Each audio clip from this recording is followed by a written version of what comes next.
അനുഗ്രഹിക്കപ്പെട്ട ഈ നല്ല ദിവസത്തിൻ്റെ രാവിലെ സമയം ദൈവസന്നിധിയിൽ പ്രാർത്ഥിച്ചാരംഭിച്ച ഉപവാസ പ്രാർത്ഥന ഇതുവരെയും പാടാനും പ്രാർത്ഥിക്കുവാനും മധ്യ ചെയ്യുവാനും ഒക്കെയുള്ള കൃപ ദൈവം നമുക്ക് തന്നല്ലോ. മഴയുടെ പ്രയാസങ്ങളൊക്കെ ഉണ്ടെങ്കിലും അതൊക്കെ ആമയെ നോക്കാതെ പ്രാർത്ഥനയ്ക്ക് വേണ്ടി ആലയത്തിൽ കടന്നു വന്ന പ്രിയപ്പെട്ടവർ, ഭവനത്തിൽ ഇരുന്നുകൊണ്ട് നമ്മോടൊപ്പം ഓൺലൈനിൽ സംബന്ധിക്കുന്ന പ്രിയപ്പെട്ടവർ എല്ലാവർക്കും ക്രിസ്തുവിൻ്റെ ധന്യതിരുനാമത്തിൽ വന്ദനങ്ങളും വിശേഷാൽ ആമെ സ്വാഗതവും ഈ രാവിലെ സമയം അറിയിക്കുന്നു. നാം ദൈവസന്നിധിയിൽ ഇന്ന് ആമെ പ്രാർത്ഥിപ്പാൻ തക്കവണ്ണം മുട്ടുമടക്കിയതും നാം പ്രാർത്ഥിച്ച വിഷയത്തിനെല്ലാം വളരെ അനുഗ്രഹിക്കപ്പെട്ട മറുപടിയും ദൈവം നൽകട്ടെ എന്ന് വളരെ ആത്മാർത്ഥമായിട്ട് പ്രാർത്ഥിക്കുന്നു. ഉപവാസത്താലും പ്രാർത്ഥനയാലുമല്ലാതെ ഈ ജാതി നീങ്ങിപ്പോകില്ല എന്ന കർത്താവിൻ്റെ വചനപ്രകാരം ദൈവസന്നിധിയിലായിരിക്കാൻ ദൈവം കൃപ ചെയ്തു. ഇന്ന് രാവിലെ ചിന്തിക്കാൻ തക്കവണ്ണം ആമേ ഹഗ്ഗായി പ്രവാചകന്റെ പുസ്തകം 2-ാമത്തെ അധ്യായത്തിൻ്റെ 9-ാമത്തെ വാക്യമാണ്. ഹഗ്ഗായി പ്രവാചകന്റെ പുസ്തകം 2-ാം അധ്യായത്തിൻ്റെ 9-ാമത്തെ വാക്യം. പ്ലീസ്, 2-ന്റെ 9-ാമത്തെ വാക്യം. ഈ ആലയത്തിന്റെ പിന്നത്തെ മഹത്വം മുമ്പിലത്തേതിലും വലുതായിരിക്കുമെന്ന് സൈന്യങ്ങളുടെ യഹോവ അരുളി ചെയ്യുന്നു. ഈ സ്ഥലത്ത് ഞാൻ സമാധാനം നൽകുമെന്ന് സൈന്യങ്ങളുടെ യഹോവയുടെ അരുളപ്പാട്. 2 അധ്യായവും 38 വാക്യമുള്ള 6-ാം മാസത്തേക്ക് വേണ്ടിയുള്ള ദൈവത്തിൻ്റെ പ്രവചനം പറഞ്ഞ ഒരു അനുഗ്രഹിക്കപ്പെട്ട പ്രവാചകനാണ് ഹഗ്ഗായി പ്രവചനം. ഉത്സവകാലത്ത് ജനിച്ചവനെന്നോ അല്ലെങ്കിൽ എൻ്റെ ഉത്സവമെന്നോ പേര് കൊടുക്കത്തക്കവണ്ണം എന്ന നിലയിൽ ഈ 38 വാക്യങ്ങളുള്ള 2 അധ്യായമുള്ള ഈ പ്രവചന ശബ്ദത്തിനകത്ത് പരിശുദ്ധാത്മാവ് കുറിച്ച് വെച്ചിട്ടുണ്ട്. അടിസ്ഥാനപരമായിട്ടൊരു ശ്രേഷ്ഠ ശുശ്രൂഷകൾ നാമെ ദൈവം നടത്തുവാൻ തക്കവണ്ണം ദൈവാത്മാവ് തിരഞ്ഞെടുത്ത ഒരു അനുഗ്രഹിക്കപ്പെട്ട ഒരു കർത്താവിൻ്റെ ദാസനാണ് ഈ ഹഗ്ഗായി പ്രവാചകൻ. അതിന് ചരിത്ര പശ്ചാത്തലം പറയാതെ വചനത്തിൻ്റെ ഒരു വെളിപ്പാട് മാത്രം ഇന്ന് രാവിലെ സമയം പറഞ്ഞ് ദൈവത്തെ ബലപ്പെടുത്തി പ്രാർത്ഥിപ്പാൻ കർത്തൃനാമത്തിൽ ആഗ്രഹിക്കുന്നു. ഈ ആലയത്തിൻ്റെ മഹത്വം അത് പണ്ടുള്ള മഹത്വത്തെക്കാളും ശ്രേഷ്ഠമായ ഒരു മഹത്വം കൊണ്ട് ദൈവം നിറയ്ക്കുമെന്നാണ് നാം ചിന്തിച്ച വാക്ക്. 2 ആശയം, 2 വെളിപ്പാട് അതിനകത്ത് കിടപ്പുണ്ട്. ഒന്ന്, സഭയാം ദൈവ സഭയെക്കുറിച്ചുള്ള ഒരു വെളിപ്പാടും 2 വ്യക്തികളുമായിട്ട് ബന്ധപ്പെട്ടുള്ള 2 വെളിപ്പാടുകൾ. ദൈവൻ്റെ ഹൃദയത്തിനകത്ത് ഇന്ന് രാവിലെ പ്രകാശിപ്പിച്ച ചിന്ത, ദൈവം നമ്മെ മഹത്വപ്പെടുത്തും, അല്ലെങ്കിൽ ദൈവം നമ്മെ ഉയർത്തും. പക്ഷെ ദൈവം നമ്മെ മഹത്വപ്പെടുത്തുവാനും ദൈവം നമ്മെ ഉയർത്തുവാൻ തക്കവണ്ണം പ്ലാൻ ചെയ്യുമ്പോൾ അതിൻ്റെ പുറകിൽ ചില സാത്താനീയ പദ്ധതികളും അവിടെ ആസൂത്രണം ചെയ്യുന്നു. ഞാനതിൻ്റെ 1-ാം അധ്യായത്തിൻ്റെ 6-ാമത്തെ വാക്യത്തിനകത്ത് 5 കാര്യം പറയുന്നുണ്ട്. നിങ്ങളത് വായിക്കുമ്പോൾ നോക്കിയാൽ മതി. നിങ്ങൾ വളരെ വിതച്ചിട്ടും അല്പമേ കൊയ്തു കൊണ്ടുവരുന്നുള്ളൂ. നിങ്ങൾ ഭക്ഷിച്ചിട്ടും തൃപ്തി വരുന്നില്ല, പാനം ചെയ്തിട്ടും തൃപ്തി വരുന്നില്ല, വസ്ത്രം ധരിച്ചിട്ടും കുളിർ മാറുന്നില്ല. ഈ വാക്ക് വായിച്ചിട്ട് അതിൻ്റെ 11-ാമത്തെ വാക്യത്തിനകത്ത് ഇങ്ങനെ വാക്ക് പറയുന്നുണ്ട്, നിങ്ങളുടെ പ്രയത്നത്തിൽ നിങ്ങൾക്ക് വറുതി വരുന്ന വാക്ക്. ഞാനതിനെ 5 കാര്യം ഒന്ന് പെട്ടെന്ന് പറയാം. ഒന്ന്, എത്ര ലഭിച്ചിട്ടും അല്പം മാത്രമേ ഉള്ളൂ. അപ്പോൾ മഹത്വം പ്രാപിക്കേണ്ട വ്യക്തികൾ, നന്മ പ്രാപിക്കേണ്ട വ്യക്തികൾക്ക് അവർ ഉത്സാഹികളാണ്, അവർ അധ്വാനിക്കുന്നു, അവർ രാവും പകലും പ്രയത്നിക്കുന്നുവെങ്കിൽ തന്നെയും എത്ര വിതച്ചിട്ടും വരുന്ന നന്മ അല്പം മാത്രം വരുന്നുകൊണ്ട് അത്ഭുതത്തോടെ വിശേഷതകൾ പ്രാപിപ്പാൻ കഴിയുന്നില്ല എന്ന വാക്ക്. 2, എത്രമാത്രം ഭക്ഷിച്ചിട്ടും പൂർത്തി വരുത്തുവാൻ കഴിയാത്തത് കൊണ്ട് മഹത്വം പ്രാപിക്കേണ്ട വ്യക്തികൾക്ക് മഹത്വം പ്രാപിപ്പാൻ കഴിയുന്നില്ല. എത്ര ഭക്ഷിച്ചിട്ടും അവർക്ക് തൃപ്തി വരുന്നില്ല, അതൃപ്തി കൊണ്ട് മൂടുന്നു. 3-ാമത്തെ വാക്ക്, അവർ കുളിർ മാറുന്നില്ല എന്ന വാക്ക്. 4-ാമത്തെ വിഷയം പറഞ്ഞ വാക്ക്, എപ്പോഴും അവർക്ക് വറുതി മാത്രമേ ഉള്ളൂ എന്ന് പറഞ്ഞ ശൂന്യതയും ദാരിദ്ര്യം മാത്രമേ ഉള്ളൂ. ഈ ശൂന്യത ഇനിയും ഒത്തിരി ആശയങ്ങളിനകത്തുണ്ട്. വെൺകതിരുണ്ട്, വിഷമഞ്ഞുണ്ട്, കന്മഴയുണ്ട് എന്നിത്യാദി ഒത്തിരി പദങ്ങൾ ഈ വാക്കിനകത്ത് അതുമായിട്ട് ചിന്തിക്കാൻ തക്കവണ്ണമുണ്ട്. പക്ഷെ ഞാൻ 5 കാര്യം ഇന്ന് രാവിലെ പറയുന്നു.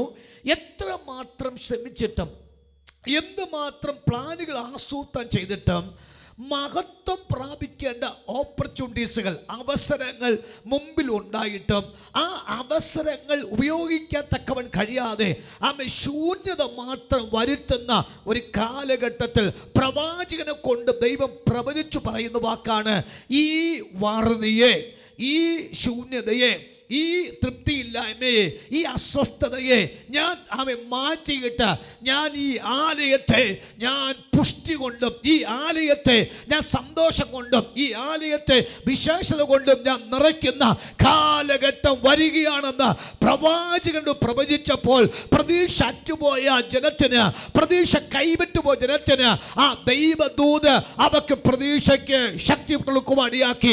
കരമൊന്ന് ഉയർത്തി പറയാമോ, നമ്മുടെ ജീവിതത്തിന് അല്പം മാത്രമേ നമ്മ വരുന്നുള്ളൂ. നമ്മുടെ ജീവിതത്തിൽ എത്രമാത്രം ശ്രമിച്ചിട്ടും പൂർത്തി വരുന്നില്ല, എന്തുമാത്രം ഭക്ഷിച്ചിട്ടും തൃപ്തി വരുന്നില്ല, എന്തെല്ലാം ചെയ്തിട്ട് കുളിർ മാറുന്നില്ല. എപ്പോഴും വറുതി, എപ്പോൾ ദാരിദ്ര്യം, എപ്പോൾ ശുഷ്കിച്ച അവസ്ഥകൾ മാത്രം കൊണ്ട് പുതിയപ്പെട്ട മേഖലയിൽ ആത്മാവ് പ്രവാചകനെ കൊണ്ട് പ്രവചിക്കുന്നു. ഡോണ്ട് വറി, നിങ്ങൾ പ്രതീക്ഷിക്കുന്നത് അപ്രത്യക്ഷമാകേണ്ട ആവശ്യമില്ല. നിങ്ങളുടെ പ്രതീക്ഷയ്ക്ക് യോഗ്യമായ അത്ഭുതം ഞാൻ ചെയ്യാൻ പോകുന്നുവെന്ന പ്രവാചകനെ കൊണ്ട് പ്രവചിപ്പിച്ചപ്പോൾ ജനത്തിന് അത് ആനന്ദത്തിന് കാരണമായി, പ്രതീക്ഷയ്ക്ക് കാരണമായി മാറി. കരമടിച്ചൊന്ന് പറയാമോ, ഈ 6ാമത്തെ മാസം ഒരു പ്രതീക്ഷയുടെ നാമ്പിനെ ദൈവം കിളിപ്പിക്കത്തക്കവണ്ണം സകല അതൃപ്തിയെയും സകല വറുതിയെയും ദൈവാത്മാവ് മാറ്റിയിട്ട് ഒരു നിറവിലേക്ക്, ഒരു ആത്മാവിന്റെ പുഷ്ടിയിലേക്ക്, ഒരു വർധനവിലേക്ക് ദൈവാത്മ നടത്തി ഉയർത്തുവാൻ ദൈവത്തിന് പദ്ധതി ഉണ്ടെന്ന് ഞാൻ ഇന്ന് രാവിലെ ഈ ദൂതനോട് ചേർന്ന് പ്രവചിച്ചു പറയുന്നു. നമ്മുടെ ദാരിദ്ര്യ ശൂന്യതകളെ ദൈവത്തിന്റെ ആത്മാവ് ഇന്ന് രാവിലെ മാറ്റട്ടെ യേശുവിന്റെ നാമത്തിൽ. ഹല്ലേലൂയ. ഒന്നാമത്തെ വാക്യം, ഒന്നാമത്തെ വാക്യം കൂടി പെട്ടെന്ന് വായിച്ചിടാമോ? ജസ്റ്റ് ഒന്ന് പറയാൻ തക്ക ഒന്നാമത്തെ വാക്യം. ദാരിവേശ് രാജാവിന്റെ 2-ാം ആണ്ട് 6-ാം മാസം 1-ാം തീയതി യഹോവയുടെ അരുളപ്പാട്. 6-ാം മാസം 1-ാം തീയതി, നാം ഇന്ന് രാവിലെ 6-ാം മാസം 5-ാം തീയതി വന്നിട്ടുണ്ട്. ഈ 6-ാം മാസം ദൈവാത്മാ പറഞ്ഞ വാക്കാകുന്നു. യഹോവയുടെ അരുളപ്പാട് ഹഗായി പ്രവാചകൻ മുഖാന്തരം പറഞ്ഞ വാക്ക്. 6-ാം മാസം 1-ാം തീയതി യഹോവയുടെ ആത്മാവ് എന്ന വാക്കാകുന്നു. ശൈത്യന്റെ മകനായ ശെരുബാബേലിനും മഹാപുരോഹിതനായ യഹോശാഫാത്തിന്റെ മകനായ യോശുവയ്ക്കും യഹോവയുടെ അരുളപ്പാട് ദൈവത്തിൻ്റെ ആത്മാവ് കൊടുപ്പാടിയാക്കി. എന്ന് പറഞ്ഞാൽ ദൈവത്തിൻ്റെ ഇടപെടലുകൾ ദൈവം വരുത്താൻ തുടങ്ങി. ഞാൻ ആ വാക്ക് ഒരു ചെറിയ ചിന്ത കൂടി ആ ഭാഗത്ത് വരാം. 14-ാമത്തെ വാക്യം വായിച്ചിടാമോ? 14-ാമത്തെ വാക്യം, 14-ാമത്തെ വാക്യം. യഹൂദ ദേശാധിപതിയായി ശെയൽത്തീയേലിന്റെ മകനായ സെരുബാബേലിന്റെ മനസ്സും, സെരുബാബേലിന്റെ മനസ്സ്, മഹാപുരോഹിതനായ യഹോസാദാക്കിന്റെ മകനായ യോശുവയുടെ മനസ്സും ജനത്തിൽ ശേഷിപ്പുള്ള ഏവരുടെ മനസ്സും ഉണർത്തി. ഒരു മിനിറ്റ്, ഈ പ്രാർത്ഥിക്കാൻ തക്ക ദൈവാത്മാവ് നമ്മെ പ്രേരിപ്പിക്കുന്നുവെങ്കിൽ അതിന്റെ പുറകിൽ ഒരു മഹത്വം വരുവാൻ സമയമായി. 1, രാജാവിന്റെ ഹൃദയം ഉണർത്തി. 2, പുരോഹിതന്റെ ഹൃദയം ഉണർത്തി. അപ്പോൾ തന്നെ ജനത്തിൻ്റെ പ്രാധാന്യത്തോടിരിക്കുന്ന ജനത്തിൻ്റെ ഹൃദയം ഉണർത്തി. അപ്പോൾ ഈ ഉണർത്തുമ്പോൾ ഓർത്തോണം, നമ്മൾ പറയാമല്ലോ, പാസ്റ്റേ കഴിഞ്ഞ ദിവസം എന്നോട് വാക്ക് ദൂത് പറഞ്ഞപ്പോൾ അതിനു മുമ്പ് ഞാൻ ശ്രദ്ധിച്ചുകൊണ്ടിരിക്കുകയായിരുന്നു. രാവിലെ ദൈവം എന്നോട് സംസാരിച്ച വാക്ക് തന്നെ അത് പ്രസംഗിച്ചു എന്ന് പറഞ്ഞ അർത്ഥം എന്ന് പറയുന്ന കാര്യം, കഴിഞ്ഞ ദിവസം നമ്മൾ ഉപവാസം പ്രഖ്യാപിച്ചു പറഞ്ഞു, പാസ്റ്റേ ഞാൻ ഉപവസിക്കാൻ തക്ക എൻ്റെ ഹൃദയത്തിനകത്ത് ഭയങ്കര ആർത്തി വന്നു. അങ്ങനെയായിരിക്കും ഉപവാസം പ്രഖ്യാപിക്കുന്നത്. അപ്പോൾ ഓർത്തോണം, അപ്പം ശൈത്യന്റെ ഹൃദയത്തെ ദൈവം ഉണർത്തി, യോശുവിന്റെ ഹൃദയത്തെ കർത്താവ് ഉണർത്തി. അപ്പോൾ തന്നെ ജനത്തിന്റെ ഹൃദയത്തെ ഉണർത്തി. അപ്പോൾ ഈ 3 പേരുടെ ഹൃദയത്തെ ഉണർത്തുമ്പോൾ ഓർത്തോണം, ദീർഘവർഷങ്ങളായിട്ടുള്ള ആ മായി വരുന്ന ഉയർച്ചയ്ക്ക് ഒരു നിറവ് തന്നെ ഉയർത്താൻ പോകുന്നുവെന്നാണ് ഇന്ന് രാവിലെ ഓർത്തോണം. നാം അറിഞ്ഞോ അറിയാതെയോ നമ്മുടെ അവകാശത്തെ മൊത്തം വെട്ടിക്കളയുന്ന ഒരു പൈശാചിക ശോധനം ഉണ്ടായിരിക്കാം. ചിലപ്പോൾ നമ്മുടെ പിന്മാറ്റം അതിന് കാരണമായിരിക്കാം. ചിലപ്പോൾ നാം ദൈവത്തോട് കാണിച്ച അവിശ്വസ്തത കാരണമായിരിക്കാം.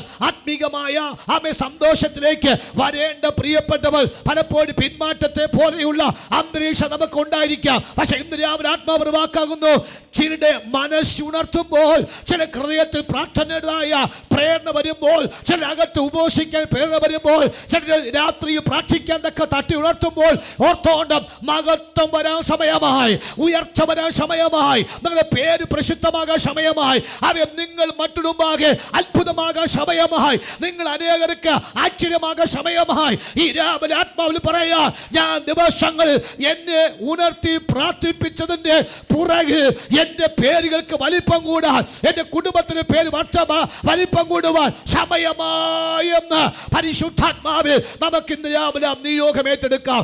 കരമുയർത്തി ദിവസം നന്ദിയോടെ സ്തോത്രം ചെയ്യാം.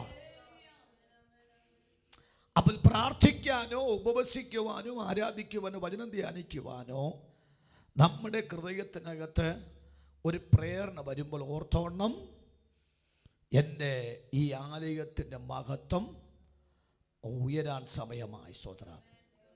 Praise God. ഞാൻ മെനഞ്ഞാന്ന് ഒരു 1-2 മണി ആയപ്പോൾ എനിക്ക് 2 പ്രാവശ്യം എണീക്കേണ്ടി വന്നു. അപ്പോൾ ഞാൻ ഇങ്ങനെ രാവിലെ അല്പം ക്ഷീണമുണ്ടെങ്കിൽ തന്നെ വിശ്രമിച്ചപ്പോൾ പെട്ടെന്ന് എൻ്റെ വായിക്കകത്ത് ഒരു പേര് വന്നു. പേരല്ല, ഒരു സെൻറ്റൻസ് വന്നു. ഞാൻ ഇന്ന് വരെ കേട്ടിട്ടില്ല. പക്ഷെ ഈ കറക്റ്റായിട്ട് ആ പേര് എൻ്റെ ആത്മമണ്ഡലത്ത് വന്നു. ഞാൻ പെട്ടെന്ന് എൻ്റെ മൊബൈൽ എടുത്തിട്ട് ആ ഉറക്കപ്പിച്ച് തന്നെ എന്നുകൊണ്ട് ഞാനത് ഗൂഗിൾ കയറിയിട്ട് അത് മലയാളത്തിൽ ടൈപ്പ് ചെയ്ത് കൊടുത്തു. ആ ടൈപ്പ് ചെയ്തപ്പോൾ സംഭവം ആ സാധനം ഉണ്ട്. അതൊരു സ്തോത്രം ഈ സംസ്കൃത പദമായിരുന്നു. ആ സംസ്കൃത പദത്തിന് അവർ മലയാളത്തിനകത്ത് അത് വിവക്ഷിച്ചു. ഞാനത് പറയാം, ഞാനത് എൻ്റെ മൊബൈലിനത് സേവ് ചെയ്തിട്ടുണ്ട്. ഞാൻ അതിശയിച്ചു പോയി. അതിനകത്ത് നവീകരണം പ്രാപിക്കേണ്ട വ്യക്തി, പുരോഗമനം പ്രാപിക്കേണ്ട വ്യക്തി, വിശേഷതകൾ പ്രാപിക്കേണ്ട വ്യക്തി, വിശാലതകൾ പ്രാപിക്കേണ്ട വ്യക്തികൾ കൊടുത്തിരിക്കുന്ന ഒരു നാമമാണ് ആ നാമം. ഞാനത് അല്പം കൂടി ഒന്ന് പ്രസംഗത്തിന് വേണ്ടി കുറേ കാര്യങ്ങൾ വിശാലമാക്കി ഞാൻ നിങ്ങൾക്ക് അത് അവതരിപ്പിക്കാം. അപ്പോൾ എനിക്ക് പെട്ടെന്ന് മനസ്സിലായി, ഈ ആവശ്യത്രം ഈ എന്തോ ഞാൻ എന്ത് പറഞ്ഞ വാക്ക് ഏത് മലയാളം അല്ലല്ലോ, സംസ്കൃതം. ഈ സംസ്കൃത പദം നമുക്ക് പലപ്പോഴും അറിയത്തില്ല. പക്ഷെ ആ സംസ്കൃത പദം എൻ്റെ നാവിനെ തന്നപ്പോൾ അത് ഞാനൊന്ന് ഗൂഗിളിൽ സെർച്ച് ചെയ്ത് നോക്കിയപ്പോൾ എനിക്ക് അന്ന് കിട്ടേണ്ട ഒരു ദൂതൻ്റെ ശബ്ദമായിരുന്നു എനിക്ക് വെളുപ്പാങ്കാലം 2:30 മണിയെന്ന് തോന്നുന്നു ദൈവാത്മാവ് എന്നോട് ആ കാര്യം സംസാരിപ്പടിയാക്കിയത്. അപ്പോൾ ഞാൻ പറഞ്ഞ അർത്ഥം, നമ്മുടെ അകത്തൊരു പ്രേരണയോ ദൈവശബ്ദമോ ദൈവ നിയോഗമോ പരിശുദ്ധാത്മാവ് തരുന്നുവെങ്കിൽ അതിൻ്റെ പുറകിൽ നമ്മുടെ മഹത്വം വർദ്ധിക്കാൻ സമയമായി, നമ്മുടെ പേര് ഉയരാൻ സമയമായി, കുടുംബത്തിൻ്റെ പേര് ഉയരാൻ സമയമായി, സഭയുടെ പേര് ഉയരുന്ന സമയമായി. അതുകൊണ്ട് ആ യെഹോശാദാക്കിന്റെ ഹൃദയത്തെയോ സെരുബാബിന്റെ ഹൃദയത്തെയോ യോശുവയുടെ ഹൃദയത്തെയോ ജനത്തിന്റെ ഹൃദയത്തെയോ ദൈവം ഉണർത്തുന്നുവെങ്കിൽ, ദൈവാത്മ പ്രേരിപ്പിക്കുന്നുവെങ്കിൽ അതിന്റെ പുറകിൽ ഒരു ആശ്വാസം വരാൻ സമയമായി, ഒരു അത്ഭുതം വരാൻ സമയമായി, ഒരു നേട്ടം വരാൻ സമയമായി. ഈ രാവിലെ കരമടിച്ചു പറഞ്ഞാട്ടെ, എന്റെ ദാരിദ്ര്യം മാറാൻ, എന്റെ അവിശൂന്യത മാറാൻ, എന്റെ കുളിർ മാറാൻ, എന്റെ വാരതി മാറാൻ ദൈവത്തിന്റെ ആത്മാവിന് പദ്ധതിയുണ്ട്. ഈ രാവിലെ 6ാമത്തെ മാസം ചില ശുഷ്കിച്ചു പോയ അവസ്ഥയ്ക്ക് ഒരു നിറമത മാനിപ്പാൻ എന്റെ ദൈവത്തിന് പദ്ധതി വിശ്വസിക്കുന്നവർ കരമടിച്ച് ദൈവത്തിന് സ്തോത്രം ചെയ്യാമല്ലോ.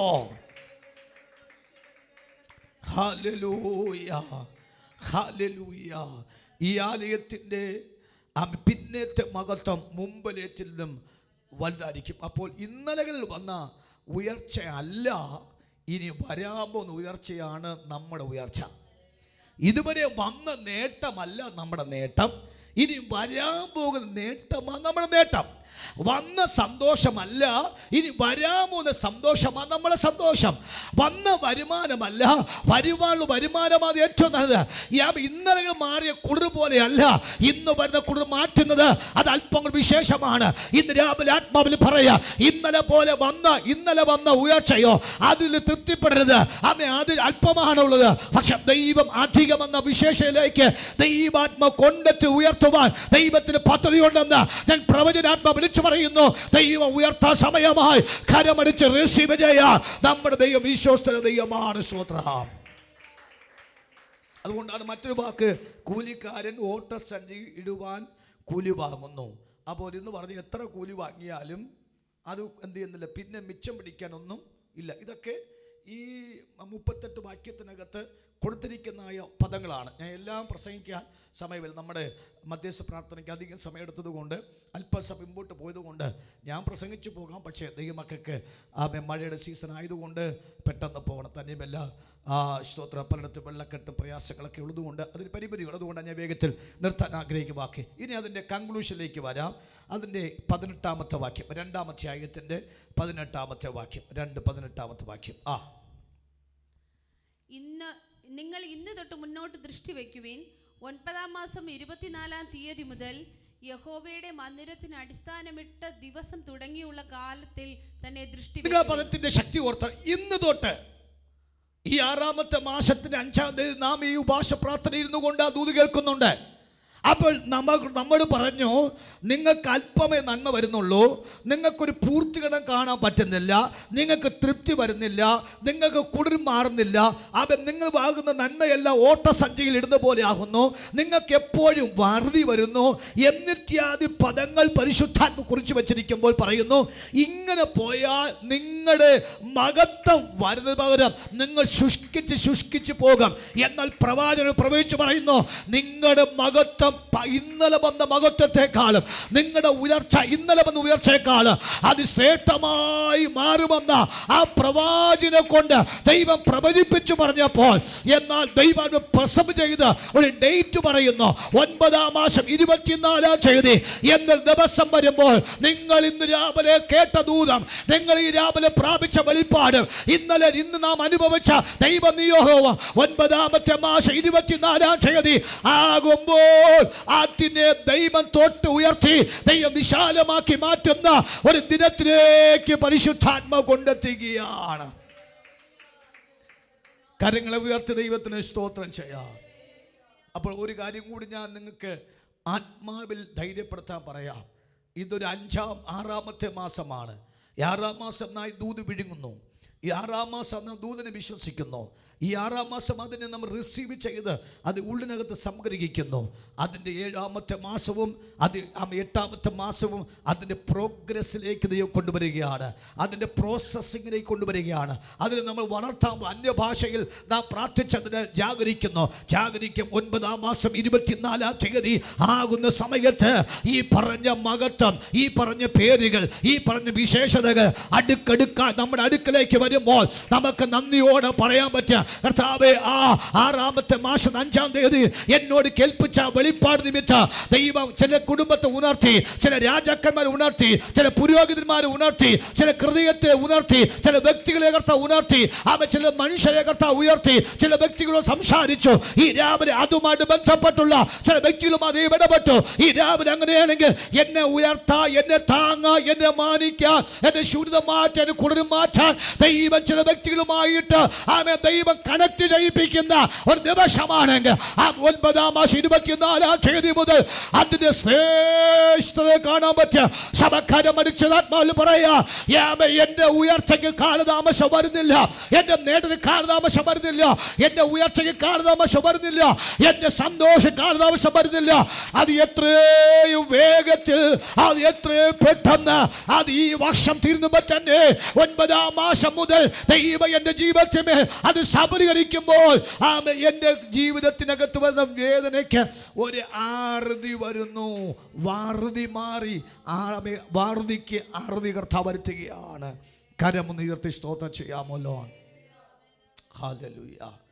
പരിശുദ്ധാത്മാവ് പറഞ്ഞ വാക്കാകുന്നു, നിങ്ങൾ ഭയങ്കര ഉത്സാഹികളാണ് കേട്ടോ. നിങ്ങൾ വിതയ്ക്കുന്നവരാണ്, നിങ്ങൾ പല കല്ല് പറക്കി കളയുന്നവരാണ്, നിങ്ങൾ ഉത്സാഹികളാണ്. പക്ഷെ ഉത്സാഹിയായിട്ട് പോലും നിങ്ങൾക്ക് അല്പമേ വരുന്നുള്ളൂ. ഉത്സാഹിയായിട്ടും നിങ്ങൾക്ക് ഒരു വിഷയത്തിലും പൂർത്തീകരണം പ്രാപിക്കാൻ പറ്റുന്നില്ല. ഉത്സാഹിയായിട്ടും നിങ്ങൾക്ക് പലപ്പോഴും തൃപ്തി വരുന്നില്ല.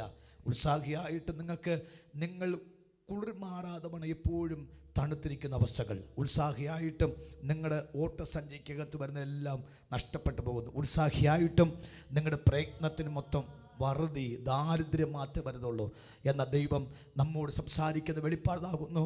ദൈവം 9-ാം മാസം നമ്മുടെ ജീവിതത്തിനകത്ത് വ്യത്യാസം വരുമെന്ന് ഈ രാവിലെ വിശ്വസിക്കാം.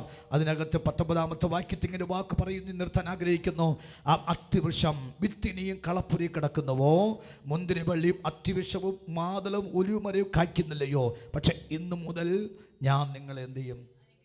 കരങ്ങൾ ഉയർത്തി സ്തോത്രം ചെയ്താട്ടെ. ഹല്ലേലൂയ. വിത്തുണ്ട്, അപ്പോൾ തന്നെ മുന്തിരിവള്ളിയുണ്ട്, അത്തിവൃക്ഷമുണ്ട്, മാതളമുണ്ട്, ഒലിവുമരമുണ്ട്.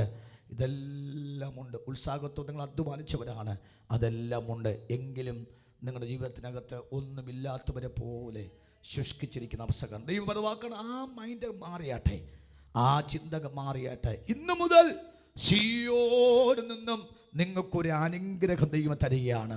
നിങ്ങൾ പ്രതീക്ഷിക്കാത്ത ഒരിടത്തുനിന്ന് ഉയർച്ച വരികയാണ്. നിങ്ങൾ പ്രതീക്ഷിക്കാത്ത നന്മ വരികയാണ്. നിങ്ങൾ പ്രതീക്ഷിക്കാത്ത സന്തോഷം വരികയാണ്.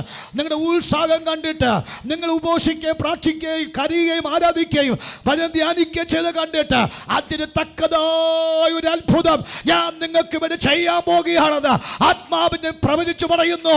എൻ്റെ ദൈവം വിശ്വസ്തനാണ്. ഈ ഉപവാസ പ്രാർത്ഥനയിൽ ദൈവം ഇടപെടുന്നു. അവൻ നിങ്ങൾ തലമുറയും ഏറ്റവും വെട്ടിയെടുക്കുന്ന അഭിനയിലേക്ക് പരിശുദ്ധാത്മാവ് കൊണ്ടുവരികയാണ്. ഞാൻ എൻ്റെ മെസ്സേജിൻ്റെ കൺക്ലൂഷനിൽ വരാം. ഈ കഷ്ടങ്ങൾ ദാരിദ്ര്യങ്ങൾ ശൂന്യങ്ങളൊക്കെ വന്നപ്പോൾ നാം വായിച്ച വാക്ക്, ദൈവാത്മാവ് ദേശാധിപതിയായ ശൈത്യൻ്റെ മകനെ സെരുബാബേലിന്റെ മനസ്സെന്ത് ചെയ്തു? ഉണർത്തിച്ചു. മഹാപുരോഹിതനായ യോശുവയുടെ മനസ്സ് ഉണർത്തിച്ചു. ജനത്തിൻ്റെ മനസ്സ് ഉണർത്തിച്ചു. ഓർത്തോണം, ഇവരെ മനസ്സ് മൊത്തം ഉണർത്തിയപ്പോൾ മനസ്സിലായി മഹത്വം വരാൻ സമയമായി. ഹല്ലേലൂയ. സഭ ഉണർത്തപ്പെട്ടുവെങ്കിൽ അർത്ഥം സഭയുടെ മഹത്വം. കുടുംബം ഉണർത്തപ്പെടുന്നുവെങ്കിൽ ഓർത്തോണം കുടുംബത്തിൻ്റെ മഹത്വം വരാൻ സമയമായി. കുഞ്ഞുങ്ങൾ ഉണർത്തപ്പെടും ഓർത്തോണം കുഞ്ഞുങ്ങളുടെ മഹത്വം വരാൻ സമയമായി. ഈ രാവിലെ സമയം ഉപവസിക്കുന്നുവെങ്കിൽ ഓർത്തോണം അവരുടെ അകത്ത് എന്തോ ഒരു വിടുതൽ വരികയാണ്. അവൻ പ്രാർത്ഥിക്കാത്തവരധികം പ്രാർത്ഥിക്കും ഓർത്തോണം അവരെ മനസ്സ് ഉണർത്തിയതാകുന്നു. ആരാധിക്കാത്തവരെ ആരാധിക്കുന്ന ഓർത്തോണം അവരെ മഹത്വം വരികയാണ്. അവനെ ഭജനം വായിക്കുന്ന ഓർത്തോണം അവരെ അകത്ത് മഹത്വപരായി. ഈ രാവിലെ സമയം ആത്മാവിൽ പറയാ, ദൈവമേ ചെയ്യാത്ത കാര്യം ചെയ്യിപ്പിക്കുന്നുവെങ്കിൽ അത് ദൈവാത്മ ഉണർത്തിയതാകുന്നു. ആ ഉണർത്തപ്പെട്ടവരെ ഉയർച്ചകൾക്ക് വരാൻ സമയമായി. കരമൊന്ന് ഉയർത്തി കർത്താവിന് സ്തോത്രം ചെയ്യാം. ഞാൻ ആ ഭാഗത്ത് നിർത്തി പ്രാർത്ഥിക്കാൻ ആഗ്രഹിക്കുമ്പോൾ അതിന് 22-23 വാക്യത്തിൽ ഇങ്ങനെ പറയുന്നു, സൈഡ് യഹോവയുടെ അരുളപ്പാട് എനിക്കുണ്ടായതെന്നാൽ എൻ്റെ ദാസനായ ശൈത്യൻ്റെ മകനെ സെരുബാബേലേ, ഞാൻ അതിനെ എടുത്ത് മുദ്രമോരമാക്കി. ഇതിനകത്തൊരു വെളിപ്പാടുണ്ട്, പക്ഷെ അത് തൊട്ടാൽ സമയം പോകും. എങ്കിലും ഒറ്റ വാക്ക് പറഞ്ഞിർത്താം. സെരുബാബേല് ഉണർത്തപ്പെട്ടാൽ ജനം ഉണർത്തപ്പെടും. കാര്യം ഉണർത്തപ്പെടാത്ത ഒരു ടൈപ്പായിരുന്നു സെരുബാബേൽ. അത്രയ്ക്ക് ടഫ് മൈൻഡാണ്.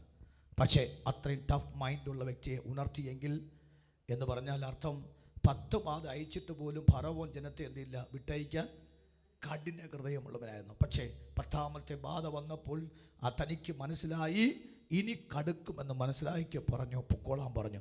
ഞാൻ പറയാം അർത്ഥം, ദൈവം സെരുബാബേലിന്റെ മനസ്സ് ഉണർത്തിയപ്പോൾ യോശുവയ്ക്ക് മനസ്സിലായി ദേശാധിപതിയുടെ ഹൃദയം ഉണർത്തപ്പെട്ടുവെങ്കിൽ എൻ്റെ ഹൃദയം ഉണർത്തപ്പെട്ടേ പറ്റൂ.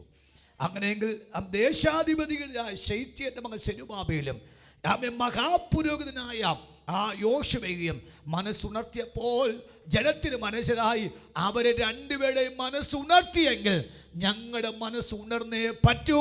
അത് ഞങ്ങളുടെ മഹത്വത്തിന് കാരണമായി മാറും, ഞങ്ങളുടെ അനുഗ്രഹത്തിന് കാരണമായി മാറും, ഞങ്ങളുടെ ഉയർച്ചയ്ക്ക് കാരണമായി മാറും. ഇന്ന് രാവിലെ നമുക്ക് ദിവസം പറയാൻ, കർത്താവേ ഈ ദൂതനോട് ഇടപെട്ടല്ലോ, ഈ ആലോചനയ്ക്ക് ബലപ്പെടുത്തിയല്ലോ. കർത്താവ് 9-ാം മാസം 24-ാം തീയതി മുതൽ യഹോവയുടെ മന്ദിരത്തെ അടിസ്ഥാനപ്പെട്ട കാലം തുടങ്ങി ദൈവാത്മാവ് എൻ്റെ അവസ്ഥകളെ കർത്താവ് മാറ്റുകയാണ്. പ്രാർത്ഥിക്കാൻ ദൈവം പ്രേരണ നൽകട്ടെ, ആരാധിപ്പാൻ നമുക്ക് പ്രേരണ തരട്ടെ. അതാണ് അതിൻ്റെ അർത്ഥം. യഹോവയുടെ മന്ദിരത്തിന് അടിസ്ഥാനം വിട്ടു എന്ന വാക്കിൻ്റെ അർത്ഥം ആരാധിപ്പാൻ അടിസ്ഥാനം വിട്ടു, പ്രാർത്ഥിപ്പാൻ അടിസ്ഥാനം വിട്ടു, ഉപവസിപ്പാൻ അടിസ്ഥാനം വിട്ടു, വചനം ധ്യാനിക്കാൻ അടിസ്ഥാനം വിട്ടു, വേർപെട്ട് ജീവിക്കാൻ അടിസ്ഥാനം വിട്ടു, പല പുതിയ തീരുമാനത്തിന് അടിസ്ഥാനം വിട്ടു. അതാണ് ആ വാക്കിൻ്റെ അർത്ഥം. ഇന്ന് രാവിലെ സമയം അങ്ങനൊരു അടിസ്ഥാനം വിട്ടാണ് ഈ പ്രാർത്ഥനയ്ക്ക് നമ്മൾ വിരാമം കുറിക്കുന്നതെങ്കിൽ ഇന്ന് മുതൽ തൻ്റെ ഉയർച്ചയുടെ പ്രോസസ്സിങ്, മഹത്വത്തിൻ്റെ പ്രോസസ്സിങ് ദൈവാത്മാവ് ആരംഭിക്കുന്ന സമയമായി. നാമത്തുറന്ന് പ്രാർത്ഥിക്കാമല്ലോ. ദൈവസന്നിധി പ്രാർത്ഥിച്ചാട്